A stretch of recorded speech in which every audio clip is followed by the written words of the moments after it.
함께 나누실 말씀은 출애굽기 1장입니다.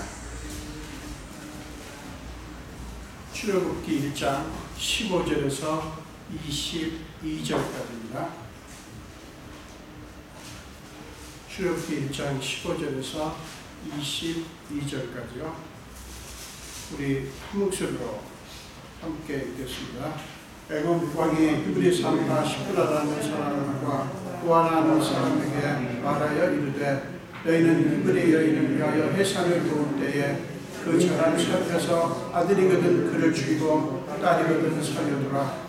그러나 산파들이 하나님을 두려워하여 애굽 왕의 명령을 어기고 남자아기들을 살린지라. 애굽 왕이 산파를 불러 그들에게 이르되 너희가 어찌하여 이같이 남자아기들을 살렸느냐. 산파가 바로에게 대답하되 히브리 여인은 애굽 여인과 같이 아니하고 건장하여 산파가 그들에게 이르기 전에 해산하였나이다 하며 하나님의 그 산파들에게 은혜를 베푸시니 그 백성은 번성하고 매우 강해지니라. 그 산파들은 하나님을 경외하였으므로 하나님의 그들의 집안을 흥왕하게 하시니라. 그러므로 바로가 그의 모든 백성에게 명령하여 이르되 아들이 태어나거든 너희는 그를 나일강에 던지고 딸이거든 살려두라 하였더라. 아멘.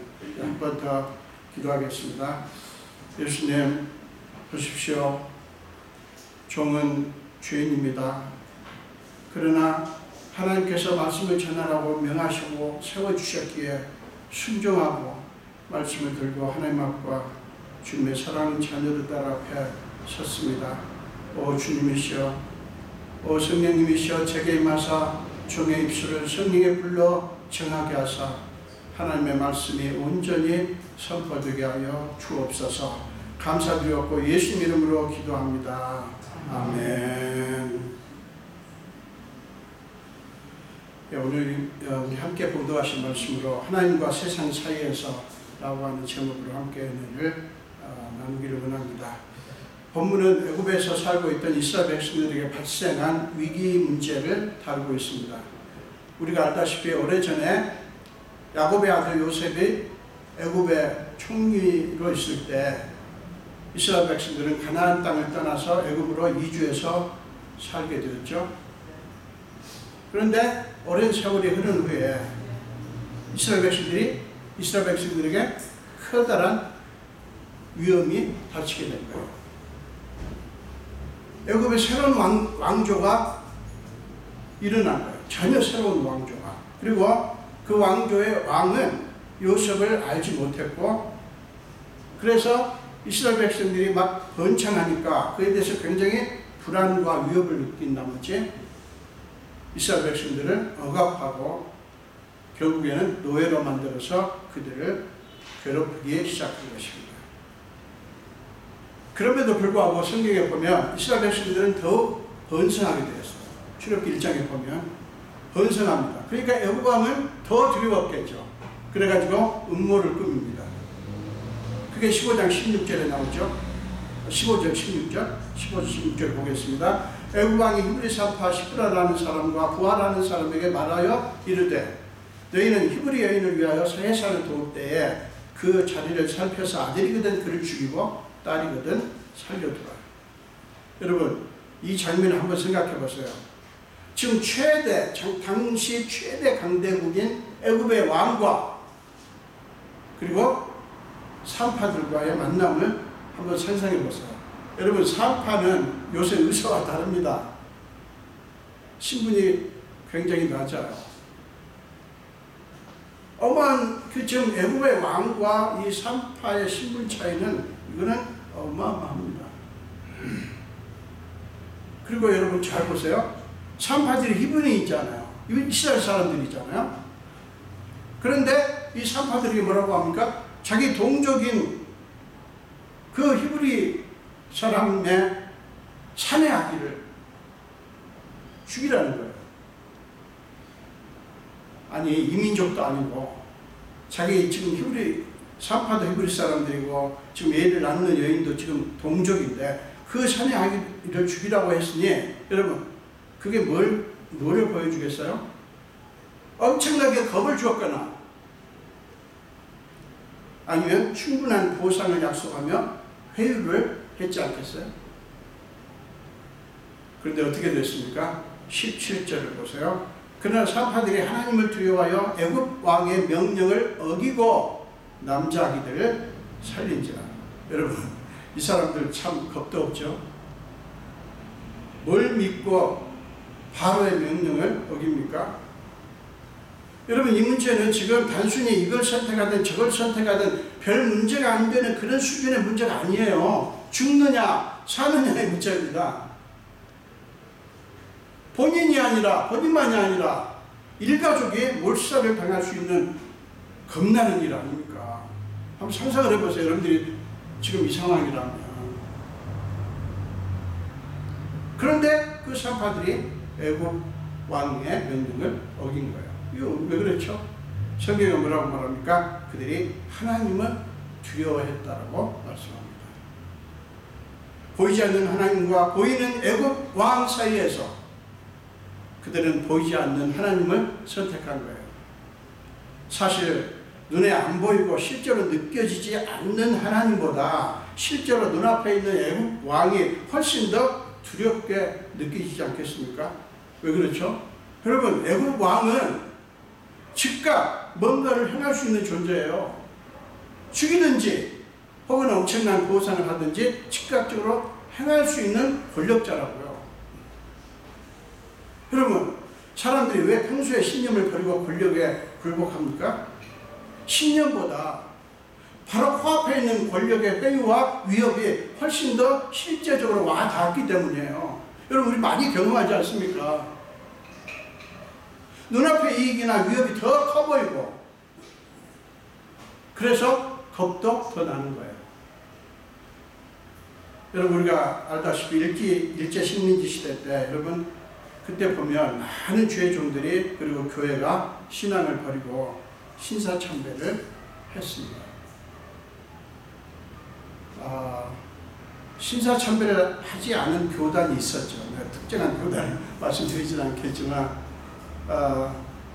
그렇지만 예수교 장로회 통합 측들은 교단 전체가 신사참배를 결의를 했습니다. 그래서 한참 후에 한경직 목사님이 영락교회, 서울의 영락교회 그 목회자로 계실 때 그때 공개적으로 신문지상으로 방송을 통해서 그 신사참배했던 그 신사참배를 결의했던 교단의 결의에 대해서 공개적으로 사과를 한 적이 있었습니다. 왜 그렇겠어요? 보이지 않는 하나님보다 일제의 위협이 훨씬 더 실제적으로 느껴진 거예요. 그러니 더 두려웠던 것이죠. 오늘날도 마찬가지 아닙니까? 오늘날도 똑같지 않습니까? 참 여러분, 기억하십시오. 우리에게 하나님을 경외하지 못하도록 방해하는 것은 비단 위험만이 아니에요. 돈과 명예와 권력과 여러 가지 그 세상적인 어떤 그 욕심, 이걸 우리는 탐욕이라고 부르죠. 그런 그 모든 것들이 교묘한 방법으로 우리에게서 하나님을 경외하는 마음을 빼앗아갑니다. 특히 오늘날에는 그게 더 무시무시한 힘으로 우리 성도들을 위협하는 것 같아요.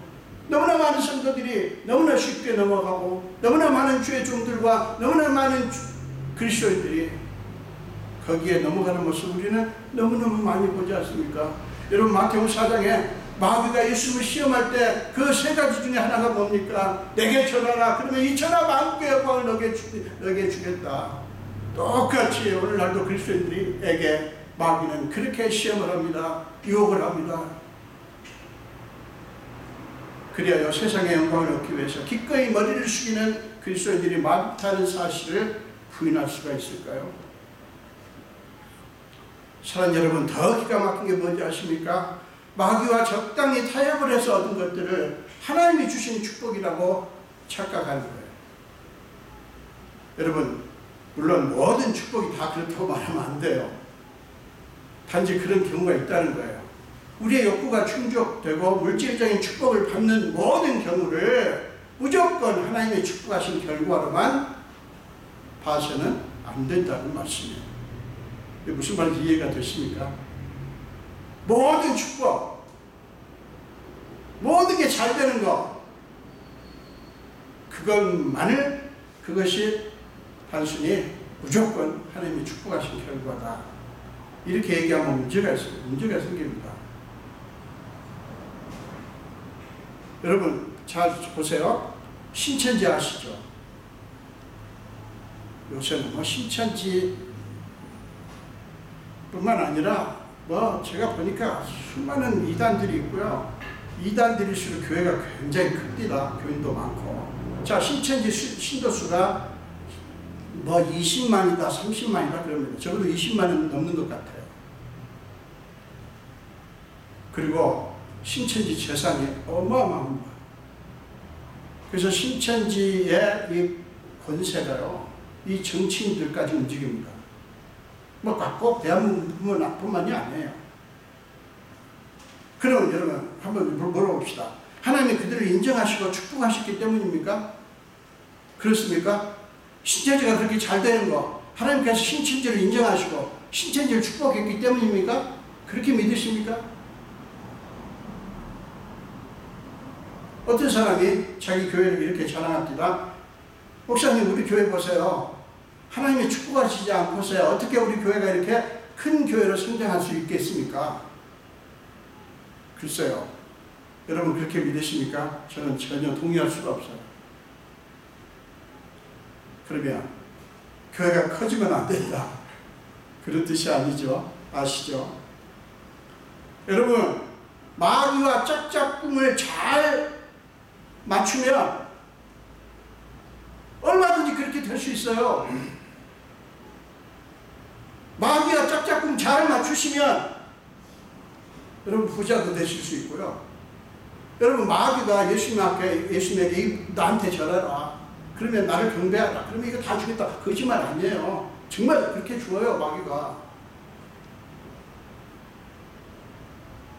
그렇다고 해서 우리가 마귀하고 짝짝꿍을 맞출 수 없죠. 여러분 큰 교회가 되고 유명한 목회자가 되는 것을 무조건 하나님이 축복하신 것이라고 단정해서는 안 되는 거예요. 이단들일수록 교회가 굉장히 대형화되고요.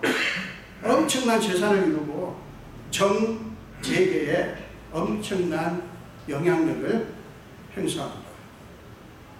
많은 교회들이 대형 교회를 꿈꾸고 대형 교회가 되기 위해서 애를 씁니다. 여러분 그 자체가 잘못된 것입니까? 아니에요. 우리 교회도 대형 교회까지는 모르겠지만 우리 교회도 커집시다. 그런데 여러분 이게 어떤 문제가 있는지를 생각을 하셔야 돼요. 그렇게 되는 것만 그냥 교회가 커지고 엄청난 그런 그 재정과 정말 신문지상에 그냥 그 교회 미담이 막 등장하고 그런 것만 교회가 그렇게 되는 것만을 하나님의 축복하신 것이라고 생각하면 안 된다는 말씀이에요. 사랑하는 여러분, 우리는 여기서 이 질문을 할 수밖에 없어요.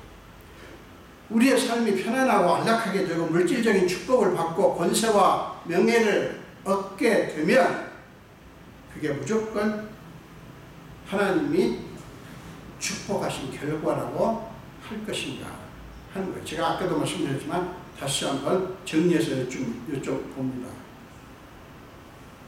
그리스도인 개인이나 교회가 수단 방법 가리지 않고 거기에 모든 것을 거는 까닭이 뭐겠습니까? 여러분 그걸 하나님의 축복이라고 믿기 때문이에요. 그런데 여러분 그것이 교회와 그리스도인들을 위험에 빠뜨릴 수 있다고 하는 불편한 진실을 아십니까?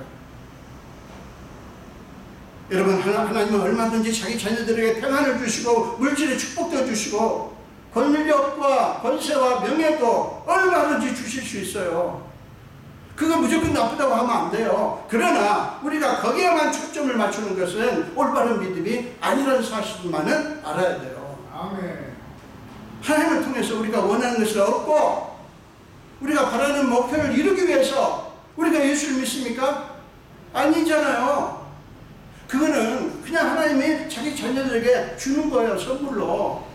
그 목적을 위해서 우리는 예수 믿는 게 아니에요. 여러분, 만약에 그것만 목적이라면 예수 꼭 기독교 안 믿어도 돼요.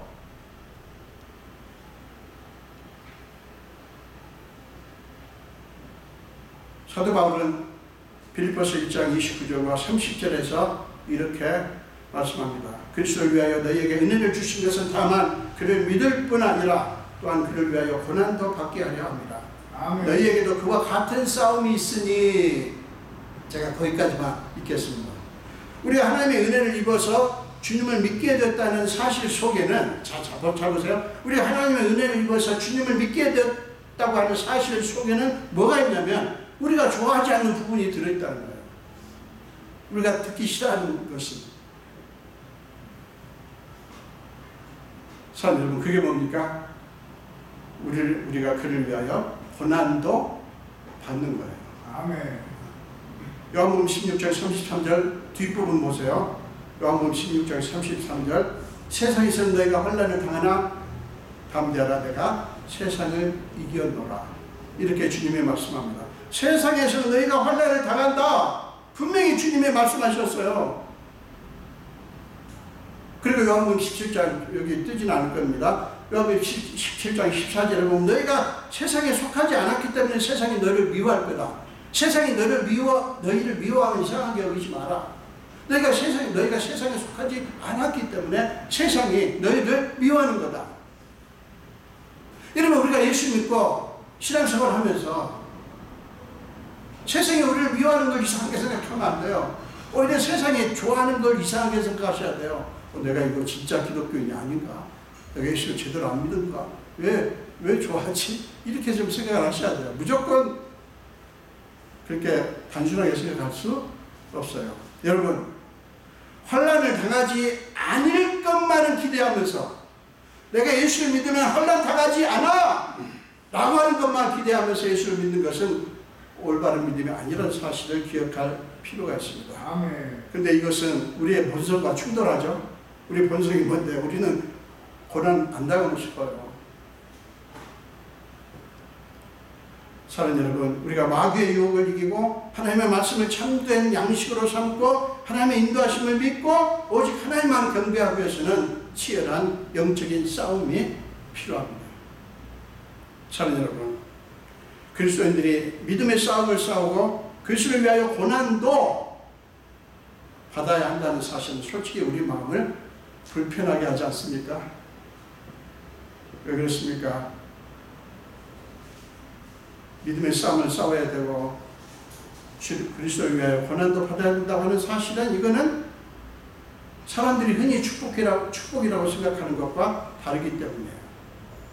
여러분, 예수를 십자가에 못 박았던 사탄은 오늘날에도 우리를 끊임없이 위협하고 회유를 멈추지 않습니다.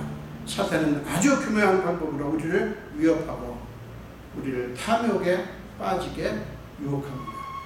그렇기 때문에 우리가 진실로 예수를 믿는다면 그들과 맞서서 싸울 수밖에 없어요. 이건 당연한 거예요. 사랑 여러분, 본문의 히브리 산파들이 바로 그 믿음의 싸움을 싸운 거예요. 그들은 실제적으로 눈앞에 보이는 애굽 왕의 권세보다 보이지 않는 하나님의 권세를 더 주목한 거예요. 아멘. 그러나 여러분, 그것은 결코 간단하게 이루어진 게 아니에요. 치열한 영적 싸움의 결과였습니다.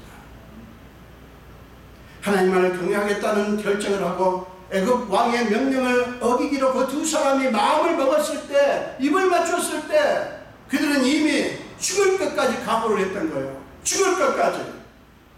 여보시오, 우리가 죽을 수도 있어. 애굽 왕의 명령을 어기다 죽을 수도 있어.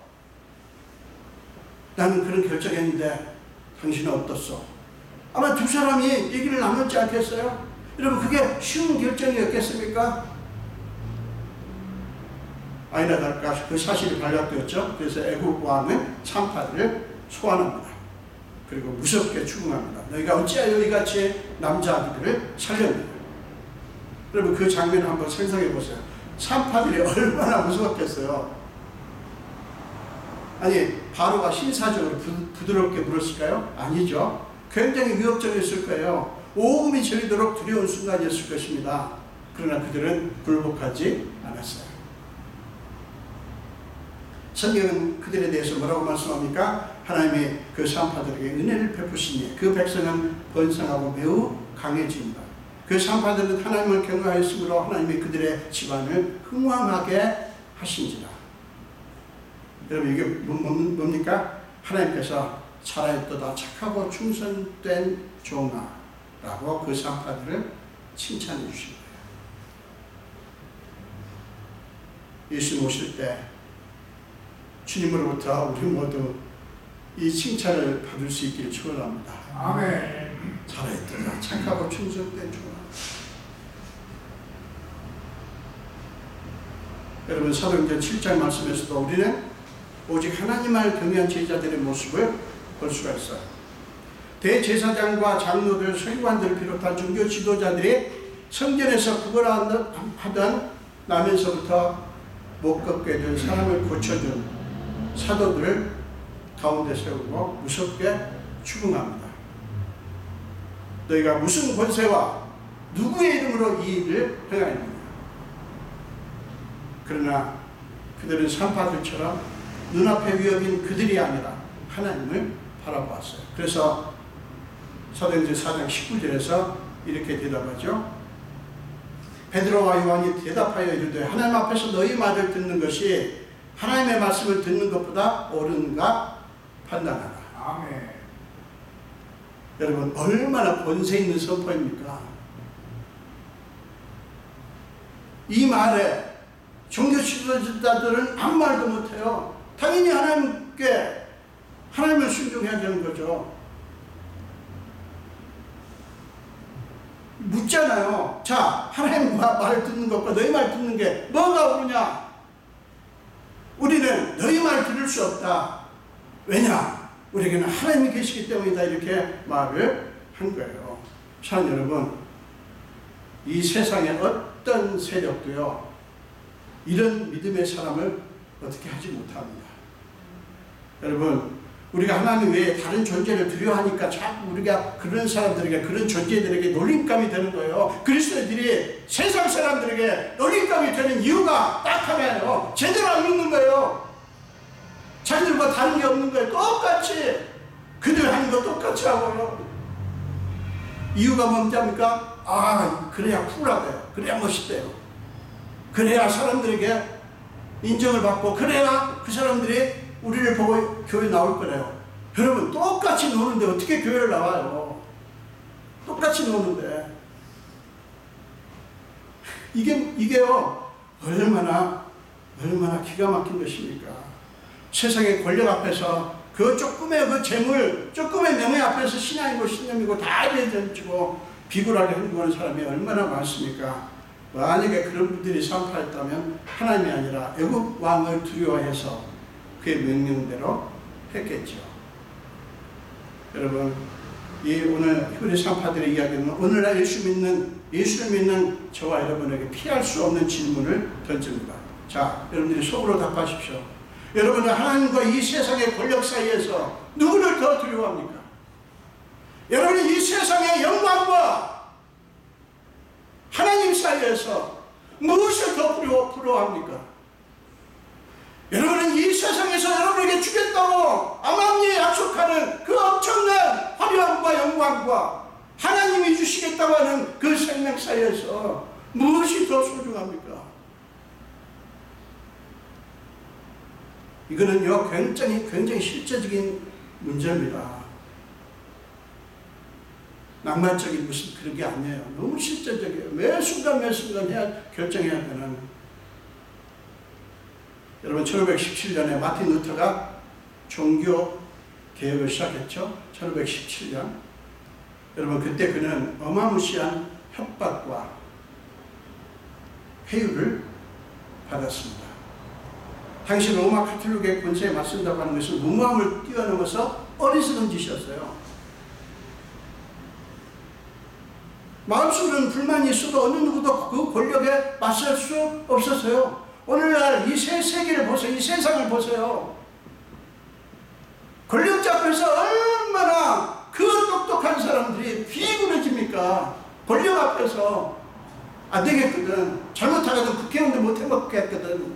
아니, 잘못하면 완전히 패가 망신할 것 같거든요. 그러니까 비굴비굴하게 구는 거예요. 어느 누구도 로마 가톨릭의 권세에 맞서지 못했어요. 그 무서운 싸움을 하는 루터 편에는 한 사람 한 사람 떠나고 나중에는 아무도 없었어요. 겉으로는 그랬어요. 속으로는 루터를 지지하는 사람들이 많았지만 겉으로는 그랬어요. 한때 마음을 같이 했던, 함께 종교 개혁을 하기로 했던 동료 사제들도 그들의 권세에 눌려서 루터의 곁을 떠났습니다. 그도 인간인지라 사람인데 두려움에 떨 수밖에 없었고요. 깊은 회의감에 빠질 수밖에 없었어요. 내가 잘못 생각한 건가? 내가 하려는 게 정말 맞는 것인가? 내가 하는 일을 하나님이 정말 기뻐하시는가? 그리고 왜 나 혼자 있지? 저들이 맞는 건가? 내가 틀린 것이니까 나 혼자만 있는 것이 아닌가? 얼마나 회의감이 들었겠어요. 사람들이 그렇잖아요. 자 보세요. 이렇게 많은 사람들이 이쪽 말을 하잖아요. 그럼 이게 맞는 거예요. 예, 맞을 수 있죠. 그러나 영적인 면에서는 그렇지 않을 수도 있다는 사실을 우리는 생각을 해야 돼요. 루터는 혼자서 싸웁니다. 지금 다 떠나고요. 심지어는 같이 종교개혁을 시도했던, 회의를 하고 이런 그 조항을 그 성당에 붙이자 다 했던 동료 사제들도 다 떠났어요. 루터는 영적으로 깊은 수렁에 빠져갔고요. 거의 포기 상태에 이르렀습니다. 그러던 어느 날 루터의 아내가 상복을 입고 루터 앞에 나타났습니다. 여러분 이 이야기 아실 거예요. 루터는 왜 상복이냐고 당연히 물었죠. 그러자 아내는 하나님이 죽으셨기 때문이라고 대답합니다. 아니 그게 무슨 말이요? 아니 어떻게 하나님이 죽었다고 말할 수 있어? 그러자 아내가 즉각 받아칩니다. 당신을 보니 하나님이 죽으신 게 틀림없어요. 당신을 보니까 하나님은 죽었습니다.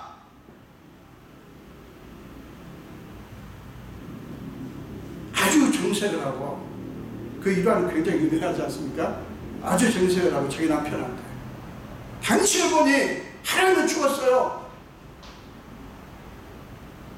마틴 루터는 충격을 받고 회개하고 다시 일어나서 종교 계획을 계속했고 완수할 수가 있었습니다.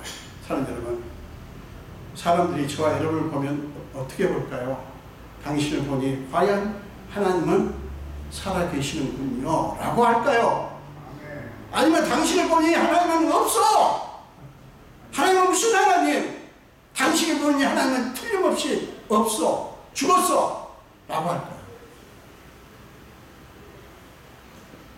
제가 굉장히 사랑하는 어떤 집사님이 계신데, 그 집사님이 자기 교회 목사님께 여러 가지 많은 그 일들이 있었는데, 이분이 굉장히 말이 없고요, 입이 무겁고 굉장히 신중하고 그 40대 중후반의 그 집사님이신데 굉장히 그 정말 절제를 잘하시고요. 제가 그 형제들, 그 집사님을 보면서 집사님 제가 머리가 숙여집니다. 집사님 어쩜 그렇게 평정을 잃지 않고 흥분도 안 하시고 그러십니까? 할 정도로 그런 제가 사랑하는 그런 집사님인데, 저희 교회 목사님께 이런 말을 할 수밖에 없었답니다. 목사님께는 예수님은 안 보이고 사람만 보입니다. 목사님께는 예수님은 안 보이고 사람만 보입니다. 여러분, 담임 목사님께 어떻게 이런 말을 할 수 있겠어요? 왜 안 됩니까? 담임 목사에게 여러분들이 이런 말 하면 안 됩니까? 물론 무례하죠. 좀 무례하게 보이죠. 여러분들이 목사에게 하고 싶은 말 다 못하시죠? 맞죠? 그죠? 한차 이런 얘기는 정말 하기 어렵습니다.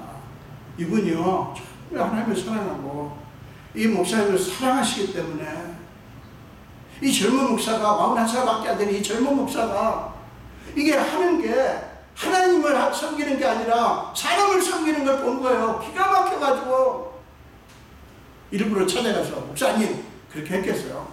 이렇게 여러분 이 말을 하고 그러는 가운데 도저히 안 되겠다 싶어서 그 얘기를 했다는 얘기를 들었습니다. 여러분 그분이 그 집사님이 그 젊은 목사에게 하셨다라는 그 말이 저의 가슴을 계속해서 울립니다. 제가 그 얘기 들은 지 3년인가요? 3년이 지났습니다. 계속해서 제 가슴을 울립니다.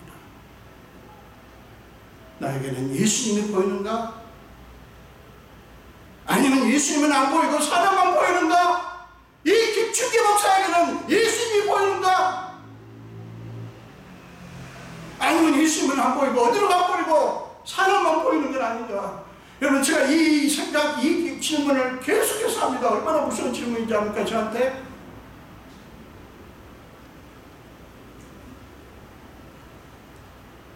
여러분들이 저를 보시고요. 만약에 예수님은 안 보이고 사람만 보이면 말씀하셔야 돼요. 왜 못합니까? 그건 무례한 거 아니에요. 그건 목회자를 사랑하시기 때문에 그렇게 하시는 거예요. 아멘. 사랑 여러분, 재판을 받는 그 종교 재판을 받는 그 자리에 맨 처음 선 마틴 루터는 유명한 선포를 합니다. 그 재판관들 앞에 그리고 많은 사람들 앞에서 그 가운데 서가지고요. 그 엄청난 열 몇 명 되는 그 무시무시한 재판관들 앞에서 내가 여기 서 있습니다. Here I stand. 내가 여기 서 있습니다. 나는 양심과 다르게 행동할 수 없습니다. 그리고 그는 눈을 들어서 손을 들고 하나님 나를 도우소서. 아멘. 그렇게 선포하고 재판을 받았다고 합니다. 그는 더 이상 그들을 두려워하지 않았어요. 루터가 보여준 하나님은 어떤 하나님입니까? 살아계신 하나님이셨어요. 여러분이 보여주신 하나님은 어떤 분이십니까? 여러분이 분명히 예수 믿으시죠? 여러분 분명히 하나님 믿으시죠? 그럼 여러분이 보여주고 싶은 하나님은 어떤 하나님이세요? 사랑 여러분, 우리가 하나님과 세상 사이에서 머뭇거릴수록, 여러분 잘 들으세요. 우리가 하나님과 세상 사이에서 왔다 갔다 머뭇거릴수록 우리는 더 괴롭고 더 두려워할 수밖에 없습니다. 여러분 제가 어떤 분한테 얘기했지만 우리가 우물쭈물 머뭇거리니까 사탄은 우리를 우습게 보고 속된 말로 가끔 오는 거예요. 왜 우리가 그 못된 사탄에게 농락당합니까? 우리가 누군데요? 머뭇거리시면 해결되는 게 아니에요. 더 힘듭니다. 더 힘들어요. 결정하셔야 돼요. 한때 하나님과 종교 권력 사이에서 머뭇거리고 두려웠던 루터가 하나님만을 두려워하기로 결단을 내렸을 때 그를 괴롭히고 두렵게 했던 것들은 더 이상 위협이 되지 않았어요. 그들이 힘을 잃은 거예요. 루터가 힘을 잃은 게 아니고 그 사탄의 세력이 힘을 잃은 거예요. 그러므로 사랑하는 여러분, 히브리 산파들처럼 하나님만을 두려워하기로 결단을 내리십시오. 그러면 우리를 위협하던 사탄은 힘을 잃게 됩니다. 그게 비결이에요. 여러분들이 사탄 비유 맞추면 될 것 같죠? 아니에요. 우리 그리스도는 그래요. 그리스도인이 아니면 우리가 열심히 무당한테 굿도하고 열심히 하면 귀신들이 그 액땜을 해준다고 합니다. 우리 어머니도 그랬어요. 옛날에 열심히 굿도합니다. 그러나 우리가 그리스도인이라면 그게 안 돼요. 자, 시편 118편 8절부터 11절 보겠습니다. 시편 118편 8절부터 11절입니다. 여호와께 피하는 것이 사람을 신뢰하는 것보다 나으며 여호와께 피하는 것이 고관들을 신뢰하는 것보다 낫도다. 아멘. 문나라가 나를 에워쌌으나 내가 여호와 이름으로 그들을 끊으리로다. 그들이 나를 에워쌌으니 내가 여호와 이름으로 그들을 끊으리로다. 여러분 이 결의가 우리한테 있어야 되지 않겠어요? 끊으리로다. 뭘로요? 여호와 이름으로. 자, 이사야서 43장 10절을 보겠습니다. 여러분 지금 화면이 다 안 나오는군요. 그 밑에 무지개는 안 보여? 보여. 이게 뭐냐면 지금 제가 여러분의 카톡으로 이 사진을 보냈습니다. 사진을 보냈어요. 이게 어떤 플로리다에 사는 어떤 자매가, 제가 좀 사랑하는 자매인데 40대 중반쯤 되나요? 굉장히 사랑하는 자매인데 거기 교수가 있는데 이 자매가 지금 현대판 욕 같아요. 엄청난 고통 속에 있습니다. 지금 아버지 내일 모레지, 아버지를 돌보던 어머니까지 병이 들었지, 그리고 그 부모님을 돌보던 남동생과 여동생도 코로나에 걸렸대요. 또 게다가 본인의 일도 굉장히 어려워요. 엄청난 고난 가운데 있어요. 너무 절망스러워가지고요. 학교 자기 교수실에 가서 팡팡 울었답니다. 너무 힘들어서 차를 끌고 해변을 달려가면서 팡팡 울면서 가는 거예요. 근데 그러면서 이런 외침을 외쳤답니다. 하나님 어디 계세요? 하나님 도대체 어디 계세요? 뭐 하십니까? 그러면서 눈물을 흘리면서 막 가는데 저쪽에 이렇게 해변까지 가고 이 모래사장이 있고 갈대가 막 있잖아요. 그 사이로 무지개가 보이더래요. 무지개가. 깜짝 놀라가지고 차를 옆으로 세워놓고 하나님 여기 계시군요. 여기 계시군요.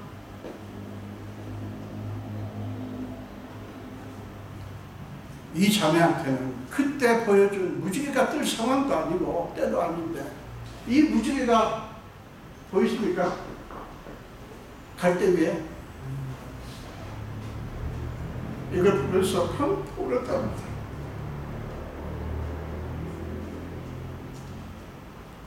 이게 너무 감동이 돼가지고 제가 이것을 주연자한테 보냈더니 세상에 시편 43편 10절을 딱 담아서 또 보냈어요. 두려워하지 말라, 내가 너와 함께합니다. 여러분 창세기에 나오는 그 무지개가 그거였잖아요. 함께한다는 사인이었잖아요. 두려워하지 말라, 내가 너와 함께합니다. 놀라지 말라, 나는 네 하나님이 됩니다. 내가 너를 굳세게 하리라. 참으로 너를 도와주리라. 참으로 나의 의로운 오른손으로 너를 붙들리라. 아멘. 여러분 우리 하나님이 우리한테 이런 분이신데 우리가 어찌 이 세상에 있는 것들에게 굴복하고 두려워할 수 있겠어요? 세상에서 우리가 좋은 관계를 맺고 살아야 되지만 이 세상에 있는 권력이고 재물이고 그런 거 아무것도 아니에요.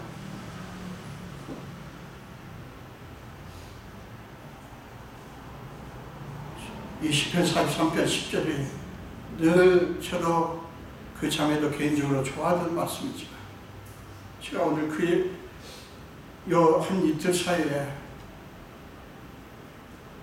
이 말씀이 얼마나 좋은지. 여러분 우리가 믿는 분이 이런 분이에요. 여러분 비굴하지 맙시다. 우리가 세상의 사람들에게 우리가 젠틀하게 신사적으로 잘해야 되겠지만 여러분 굴복을 하지 말자고요. 굽신거리지 말자고요. 비굴하지 말자고요. 그럼 아무것도 아니에요. 여러분 사실 이런 결정이 저와 여러분에게 날마다 있어지는 거예요. 주님의 이름으로 축원합니다. 기도하겠습니다.